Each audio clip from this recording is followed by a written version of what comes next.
Good evening and welcome to the ICU TV Main news. Now, before we dive into the details, let's take a look at the stories that are making headlines. 2 children drown in MAGOYE stream. The Zimbabwe-Zambia Energy Project Summit closes with calls for stronger regional cooperation. Tourism Ministry dispels reports on KAFUE River drowning victims. And in international news, Hong Kong fire kills 65 in deadliest blaze in over 6 decades. And on the sports front, CHIKOTESHA gets second AFCON officiating call-up.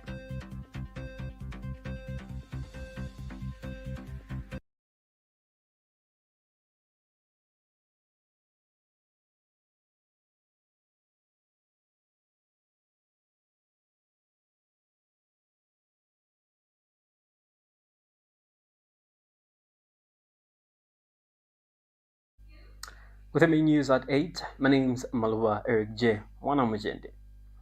2 girls aged 3 and 6 have drowned in the MAGOYE stream in Moze district, southern province, after the ground they were playing on collapsed into the water. Southern Province Police Commanding Officer Mono Namalongo confirmed the incident, which occurred on Tuesday, 25th November 2025. All the deceased have been identified as Christina Hamayoa, aged 3, and Jolwe Mwemba, aged 6. They were playing near the stream with another child when the ground gave away. The surviving child alerted nearby villagers. Community members recovered the bodies from the stream shortly after the incident, and police have since advised parents to monitor children closely, especially around water bodies.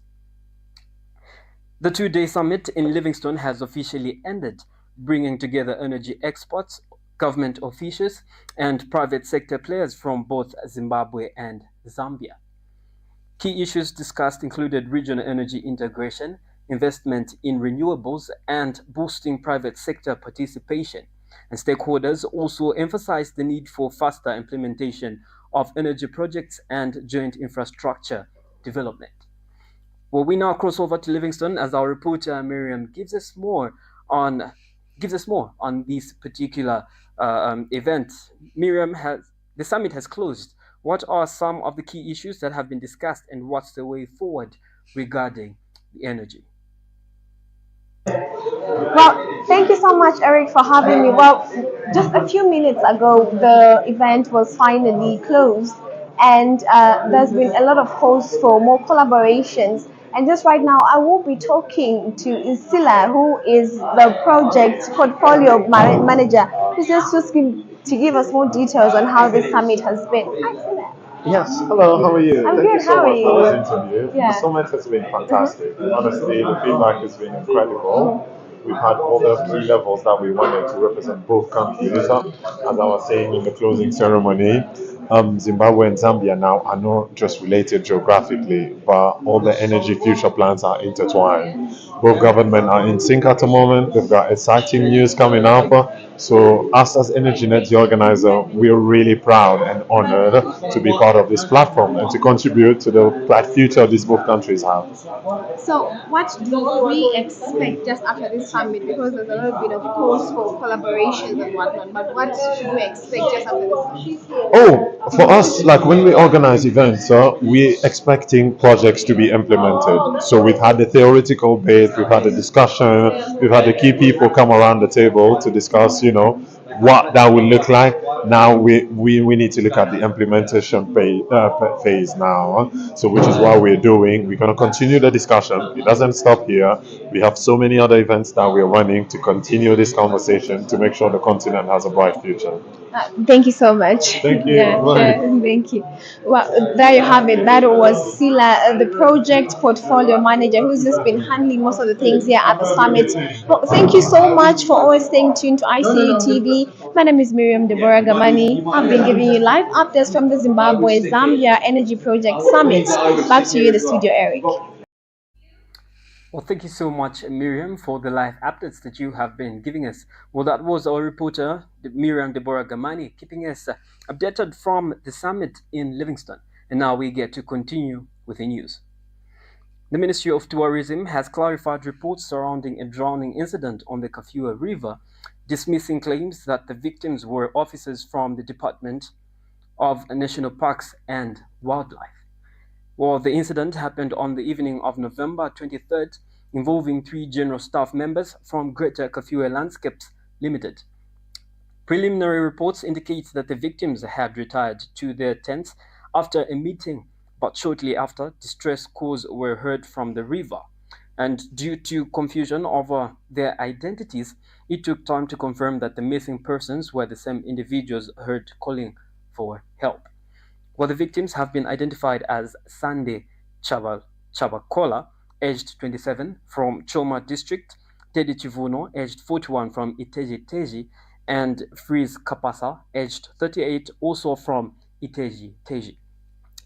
The ministry says the 3 had no authority to cross the river at that time.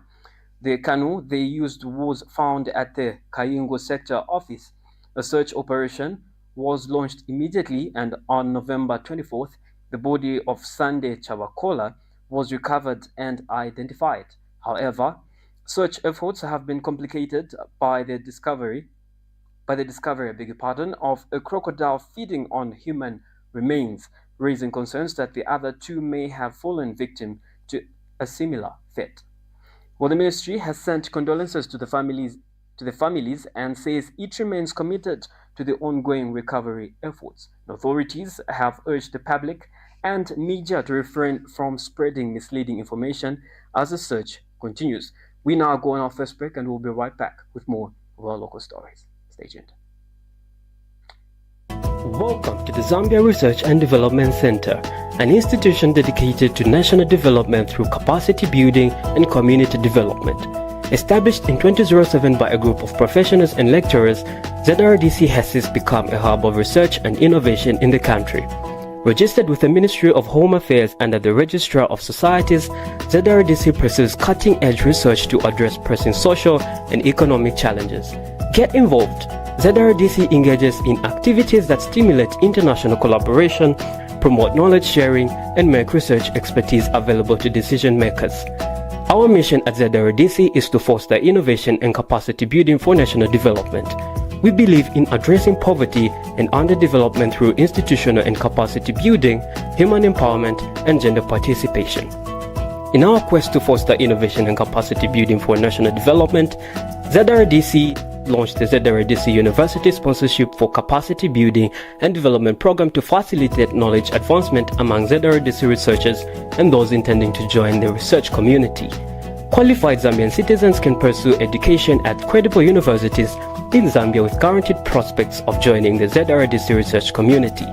ZRDC engages in industrial and technological research, covering research development and innovative investigations to drive dynamic industrial development at national and regional levels. Join us at the Zambia Research and Development Center as we continue to innovate, empower, and shape a brighter future for Zambia. ZRDC, fostering innovation and capacity building for national development. Well, thank you for still staying tuned. And now in our local stories. Greenco, in partnership with renewable energy firm Kiona and national utility ZESCO, has formally launched a rooftop solar and micro generation model aimed at expanding clean energy access for Zambian homes, businesses, and communities. Well, the signing took place at the Zimbabwe-Zambia Energy Projects Summit under the theme Mines and Energy, how stakeholders have fast-tracked private sector projects to become Africa's top investment destination. Under the agreement, Greenco will aggregated power generated from Kiona's rooftop and micro generation independent power producer IPP portfolios. While this arrangement is designed to de-risk innovative energy solutions, improve liquidity, and support bankability where traditional financing remains challenging.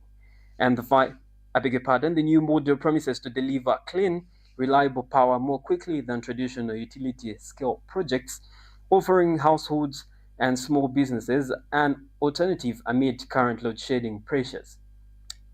Greenco, Kiona, and ZESCO, the say the partnership is enabled by Zambia's progressive regulatory environment, which now supports independent power producers and newer renewable energy business models.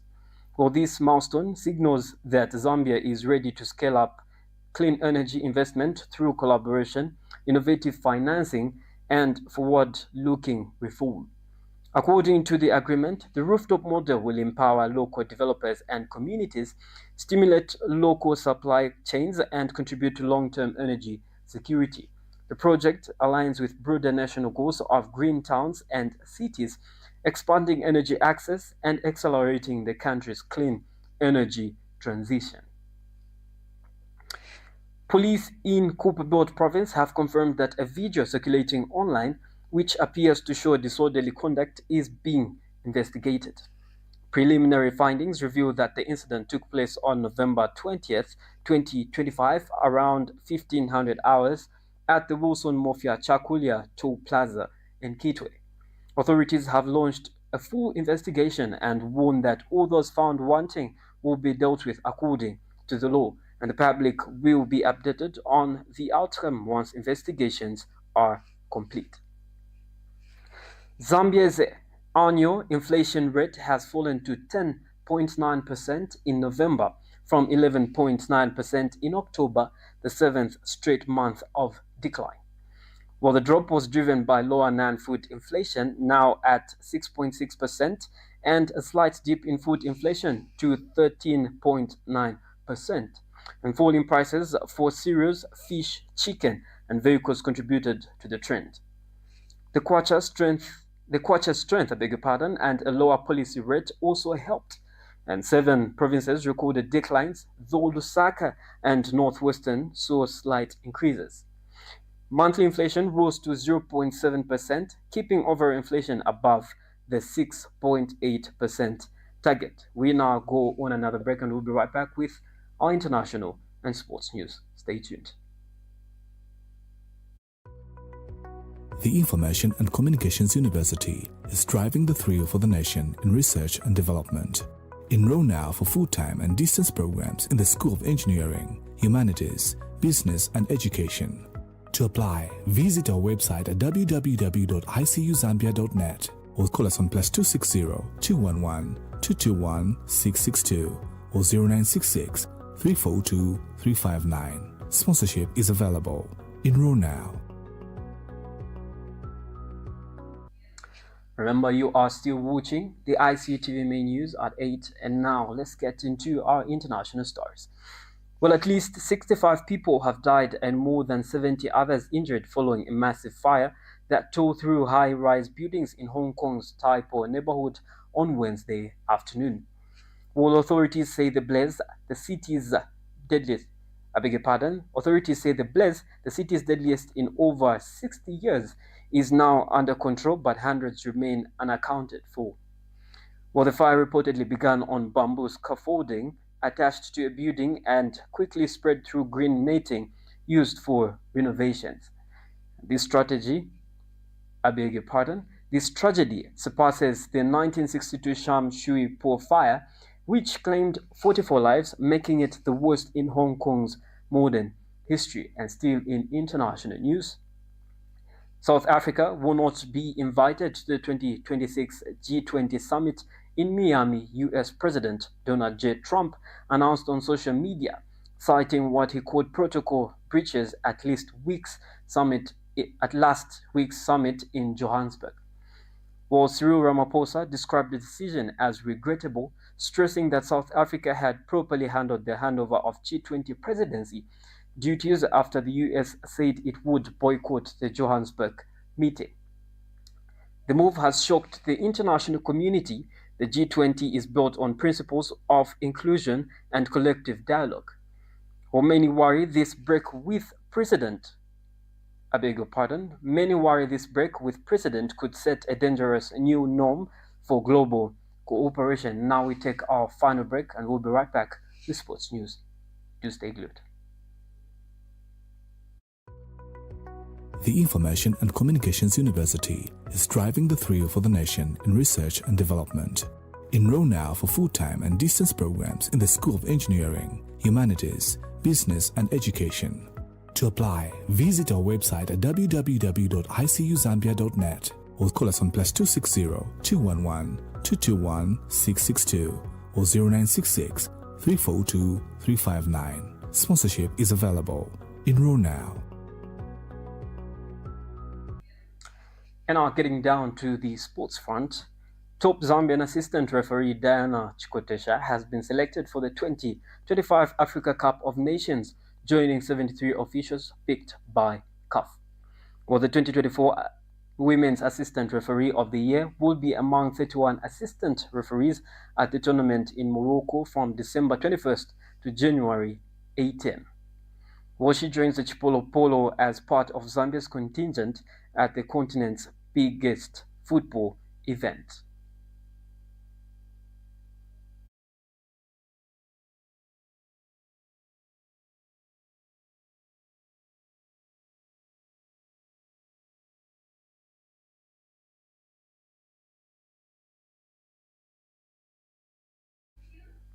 Well, now that sports item brings us to the end of the ICU TV Main news now, but before we go, let's take a look at the stories that made headlines.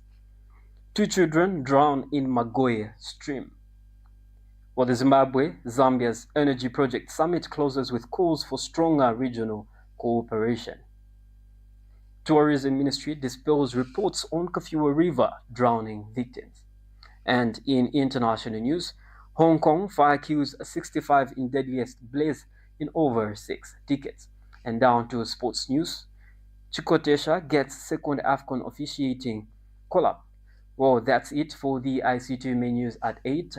Thank you so much for staying glued and being with us. Well, for more news updates, stay glued to our Facebook page, that is ICU TV, and our website, that is ICUTVZM.com. I've been your anchor this evening, Maluva Eric J. Mwanamjende. Make sure to catch us every evening at 8.